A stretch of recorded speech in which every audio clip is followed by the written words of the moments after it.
बिस्मिल्लाहिर्रहमानिर्रहीम सल्लल्लाहु अला मुहम्मद। तमाम देखने और सुनने वालों को नाहिद अहमद जिलानी का सलाम। नाजरीन, आपको जिलानी जी यूट्यूब चैनल पर खुशमदीद। अल्लाह अज़्ज़ व जल से दुआ है, अल्लाह अज़्ज़ व जल आपको जहाँ भी रखे, अपने अहल खाना समेत बखरियत रखे, खुश भी रखे और महफूज भी। नाज़रीन कराम, अपनी गुफ्तगू का आगाज़ करने से पहले तमाम ख़वातीन और हज़रात से ये गुजारिश है जो हमारे चैनल पर अभी नए हैं वो हमारा चैनल सब्सक्राइब फरमा लें ताकि रोज़ाना आप तक हमारी नई वीडियोज़ आसानी के साथ पहुँच सकें। बिला तहीर अपनी गुफ्तगू का आगाज़ करता हूँ। PTI को मुबारक, इलेक्शन कमीशन का फ़ैसला मुअत्तल और इस्लामाबाद से 3 बड़े इस्तीफ़े आने की खबर और असल छक्का तो मियाँ आमर फ़रूक ने दे मारा। नवाज़ शरीफ साहब की छुट्टी, इन तमाम इश्यूज़ पे मैंने बात करनी है। नाज़रीन करम, सबसे पहले बात कर लेते हैं कि आपको पता है कौमी असम्बली का अजलास चल रहा है जिसका सेशन ख़ुसूसी तौर पर बजट के हवाले से रखा गया है।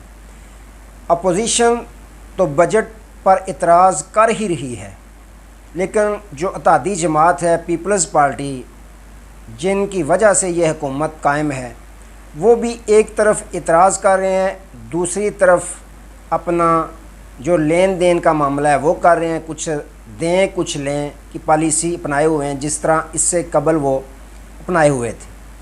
आज आसफ़ा भुट्टो साहबा ने कल पहली तकरीर अपनी कौमी असम्बली में की, तो अगर ड्रेस देखें तो बिल्कुल कापी उन्होंने की हुई थी मोहतरमा बेनज़ीर भुट्टो साहबा वाली।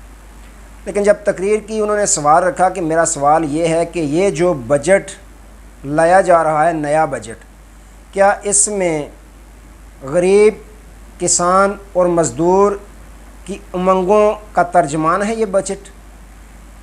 उन्होंने कहा कि ये बजट जो है इसमें गरीब, मज़दूर, किसान के लिए सहूलियात रखनी चाहिए थी।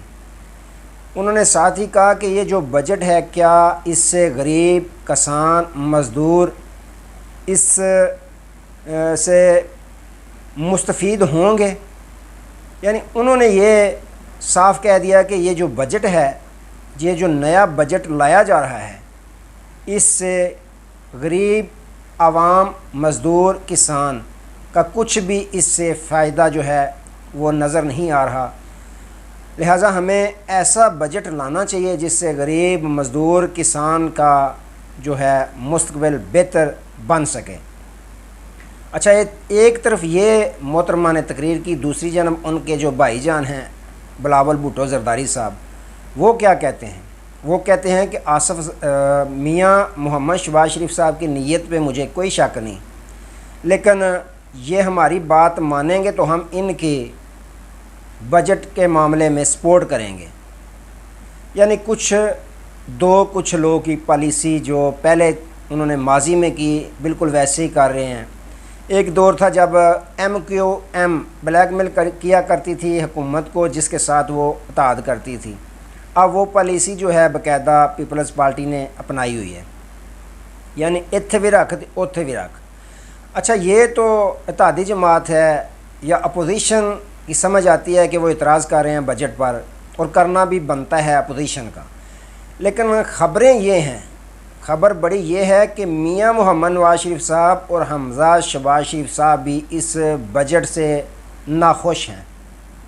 अब आप ये सोच रहे होंगे कि वो भला कैसे नाखुश हो सकते हैं, उनकी अपनी हुकूमत है। तो सुन लीजिए, उसका बड़ा सबूत ये है कि जब इतना बड़ा अहम अजलास चल रहा हो बजट के हवाले से, तो मोहतरम मियाँ मोहम्मद नवाज़ शरीफ साहब जो पहले 3 मरतबा वज़ीर-ए-आज़म पाकिस्तान रह चुके हैं, क्या उनकी मौजूदगी कौमी असम्बली में ज़रूरी नहीं थी? क्या उनकी तकरीर ज़रूरी नहीं थी? लेकिन उन्होंने ना जाना पसंद किया, ना तकरीर करना पसंद की, और हमज़ा शहबाज शरीफ साहब ने भी वहाँ एंट्री ना डाली। और सिर्फ़ एंट्री दोनों ताया भतीजे ने नहीं डाली, बल्कि उन्होंने अपनी दरख्वास्तें भेज दी छुट्टी की। अब पूरा जो बजट सेशन है उसके लिए उन्होंने दरख्वास्त भेज दी कि हमें पूरा सेशन की छुट्टी चाहिए। हमने कौमी असम्बली से छुट्टी की दरख्वास्त भेज दी है, और उनकी छुट्टी दोनों ताया भतीजा की छुट्टी जो है वो मंजूर भी कर ली गई। तो नाज़रीन इकराम, ये सबूत है कि मियाँ मोहम्मद नवाज शरीफ साहब और हमज़ा शहबाज शरीफ साहब भी अपने एक भाई दूसरा वालद का जो पेश किया जाने वाला बजट है उससे नाखुश हैं। और ज़राए तो ये ख़बरें देते हैं कि मुस्लिम लीग नून की जो क़यादत है, मियाँ नवाज शरीफ या दीगर अहम रहनुमा जो हैं, वो ये कह रहे हैं कि ये बजट मुस्लिम लीग नून की तरफ से नहीं दिया जा रहा आवाम को, बल्कि ये IMF या कहीं और से तैयार किया गया बजट है। अच्छा, छुट्टी तो मियाँ साहब की मंजूर होगी और हमज़ा शहबाज शरीफ साहब की भी छुट्टी मंजूर होगी, लेकिन इस बात का बाकायदा सबूत मिल गया कि ये दोनों अपनी ही हुकूमत के बजट से नाखुश हैं। नाज़रीन इकराम, एक तरफ तो ये सिलसिला हो रहा है कि अपने ही गिराते हैं निशामन पे बिजलियाँ, तो दूसरी जानब आज पाकिस्तान तहरीक इंसाफ के लिए मुबारकबाद का दिन बनता है कि उनको बड़ी मुबारकबाद देनी चाहिए। सुप्रीम कोर्ट में केस चल रहा है, उसके हवाले से मैं बात नहीं करना चाहूँगा क्योंकि वो केस अभी समाअत उसकी चल रही है। जब मुकम्मल होगा फिर हम आज़ादी के साथ, खुले खुले अल्फाज के साथ, तसल्ली के साथ उस पर तज्ज़िया कर सकते हैं।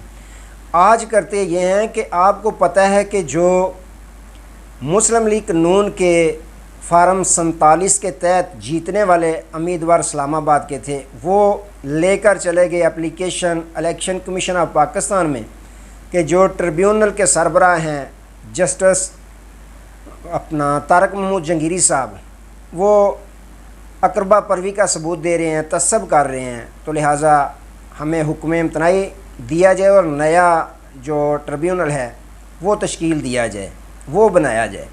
तो इलेक्शन कमीशन तो पहले इंतज़ार में था, उन्होंने उनकी दरख्वास्त मंजूर की, हुक्म इम्तनाई जारी कर दिया। फिर जो पाकिस्तान तहरीक इंसाफ के अरकान थे जो फार्म 45 के तहत जीते हुए थे, वो चले गए हाई कोर्ट इस्लामाबाद में, वहाँ बेंच बन गया मियाँ उमर फ़ारूक की सरबराही में।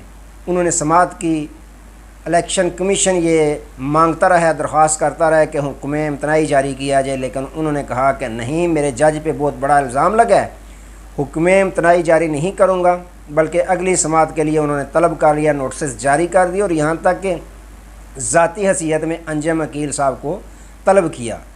उसकी क्या वजह थी? उसकी वजह यह थी, अंजम अकील साहब ने जो दरख्वास्त इलेक्शन कमीशन ऑफ पाकिस्तान में दे रखी थी उसमें उन्होंने बयान हल्फी लगाया था और बयान हल्फी के साथ उन्होंने ये लिखा हुआ था कि ये तस्सब कर रहे हैं जज साहब तारक महमूद जंगीरी साहब और अकरबा परवरी का सबूत पेश कर रहे हैं। आज फिर उन्होंने तलब किया, समाअत हुई, उन्होंने कहा कि आप सबसे पहले ये सबूत दें जो जज साहब ने आपके साथ तस्सब किया या आपने कोई सिफारिश की, उन्होंने सिफारिश ना मानी, उसका सबूत पेश करें। आपने बयान हल्फी लगाया हुआ है, साथ आपने जो इल्ज़ाम लगाया है और अकरबा परवरी का जो सबूत है वो पेश करें। अंजम वकील साहब ने कहा, जी मैं माज़रत चाहता हूँ, मेरे अल्फाज का चुनाव कुछ गलत हो गया। उन्होंने कहा जस्टिस चीफ़ जस्टिस मियाँ उमर फ़ारूक साहब ने कि आप बच्चे नहीं हैं, पार्लियामेंट के आप MNA हैं, कौमी असम्बली के MNA हैं, पार्लियामेंट कानून साजी करती है, तो आप कोई बच्चे तो नहीं हैं, ये आपकी माफ़ी तलाफ़ी नहीं चलेगी, आपको सबूत देना पड़ेगा। लेकिन आएँ बाएँ शाएँ से काम लेते हुए अंजम वकील साहब ने जान छड़वाने के लिए माफ़ीनामा भी पेश किया कि मुझे माफ़ी दीजिए, लेकिन मियाँ उमर फ़ारूक साहब ने कहा कि इसमें माफ़ी नहीं है। जब ये बातें चल रही थी, उनके जो वकील साहब हैं उन्होंने टोका, उन्होंने कहा इस तरह जवाब दें। तो बरहम हुए चीफ़ जस्टिस मियाँ उमर फ़ारूक साहब, उन्होंने कहा कि मैंने उनको जब ज़ाती हैसियत में तलब किया हुआ है तो आप क्यों टोक रहे हैं, वो ख़ुद जवाब दें। उन्होंने मेरे जज पे इल्ज़ाम तराशी की है, लेकिन जब कोई जवाब ना दे सके तो मियाँ उमर फ़ारूक साहब ने कहा कि आइंदा जितनी भी समातें होंगी आपने ज़ाती हैसियत में यहाँ पेश होना है, नहीं तो क्या आपके ख़िलाफ़ तौहीन अदालत का केस न चला दिया जाए, जिस पर दोबारा माज़रत उन्होंने की। लेकिन नाज़रीन इकराम, चीफ़ जस्टिस मियाँ उमर फ़ारूक साहब ने, जिसकी तवक्को पाकिस्तान तहरीक इंसाफ के साथ साथ पाकिस्तानी कौम भी नहीं कर रही थी कि इस तरह का फ़ैसला चीफ़ जस्टिस मियाँ उमर फ़ारूक साहब की अदालत से आएगा, लेकिन उन्होंने जो इलेक्शन कमीशन ऑफ पाकिस्तान का फ़ैसला था उसको मुअत्तल कर दिया और जो ट्रिब्यूनल था जस्टिस तारक महमूद जंगीरी साहब की सरबराही में उसको बहाल कर दिया। अब वो बहाल हो गया है, केस का फ़ैसला तकरीबन हो चुका है। जो मुस्लिम लीग नून की तीनों सीटें थी वो जाती हुई सामने नज़र आ रही हैं। अब यहाँ पे ब्रेक नहीं लगती। अब ज़राए ये ख़बरें दे रहे हैं कि मुस्लिम लीग नून ने ये फ़ैसला किया है कि जो उनके 3 फार्म 47 के तहत जीतने वाले MNA हैं उनको उन्होंने कह दिया कि आप अपनी कौमी असम्बली की सीटों से मुस्तफ़ी हो जाएं। अब आप सोच रहे होंगे कि इस्तीफ़े क्यों दे रहे हैं। इस्तीफ़े इसलिए दे रहे हैं, एक तो उन पे नाअहली नहीं लगेगी। जो जस्टिस तारक महमूद जंगीरी साहब ने कहा हुआ है कि आपने बयान हल्फी भी साथ देना है, अगर झूठे साबित हुए तो फिर आप पर नाअहली की तलवार भी चलेगी। एक तो नाअहली से बच जाएंगे, दूसरा ज़मनी इलेक्शन होगा। ज़मनी इलेक्शन में फिर तरीका वही अपनाया जाएगा जो अभी 21 अप्रैल को ज़मनी इलेक्शन हुए हैं पंजाब में या पाकिस्तान में, उनमें जो तरीका अपनाया गया कि फार्म 45 रेडीमेड तैयार कर लिए गए थे रातों रात ही। तो पुलिस इतनी फेंक दी गई तमाम हलकों में कि रिज़ल्ट फार्म 47 में चेंज करने की उनको ज़रूरत ही पेश ना आई। तो नाज़रीन इकराम, अब बाकायदा वही तरीका अपनाया जाना है। ये इस्तीफ़ा देंगे, ज़मनी इलेक्शन होगा और ज़मनी इलेक्शन में दोबारा फार्म 45 रेडीमेड तैयार कर लिया जाएगा और ये नशिस्तें बचा ली जाएंगी मुस्लिम लीग नून की। तो आज के लिए इतने ही। नाज़रीन इकराम, दोबारा नए मौज़ू के साथ आपकी खिदमत में हाज़िर होंगे। तब तक के लिए इजाज़त दीजिए। अपना बहुत सारा ख्याल रखिएगा और अपने इस चैनल का भी। अल्लाह हाफ़िज़।